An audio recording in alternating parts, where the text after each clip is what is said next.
Sir, thank you very much. Am I audible, sir?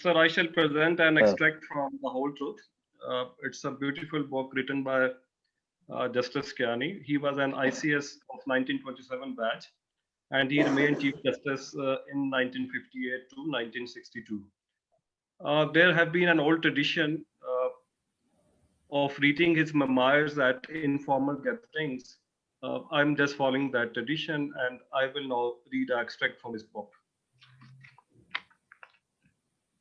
It has a personal touch for all of us, and there is a relevancy because all of us are civil servants and all of us are fathers. This passage which I've selected is from his son, Haroon Kiani, and Haroon has written that once I ventured to ask him as to why he did not introduce his children to his friends and colleagues, and his reply was, "Son, who are my friends and admirers now may not remain the same after I die." It is a crude word. So if you go them for a small favor and they refuse it, then you will be badly hurt, so hurt that you might not be able to recover from the injury for the rest of your life. So it is better that you don't know them at all. And then Justice told his son, when you lead an independent life, I want you to stand undaunted in the face of worst possible misfortune. Always have a clear conscience. Be honest to your work. Be honest in your dealings. Have a frank disposition. Have an open heart. And always stand by those whose lives and careers depend upon you. If your superiors develop a dislike for these qualities, which they are likely to do, don't let it perturb you. There is the softer side of the justice as well. Once he wrote to his Pathan friend, it was kind of a proverb that when a donkey loves, he kicks. His Pathan friend, a deputy commissioner, he wrote him back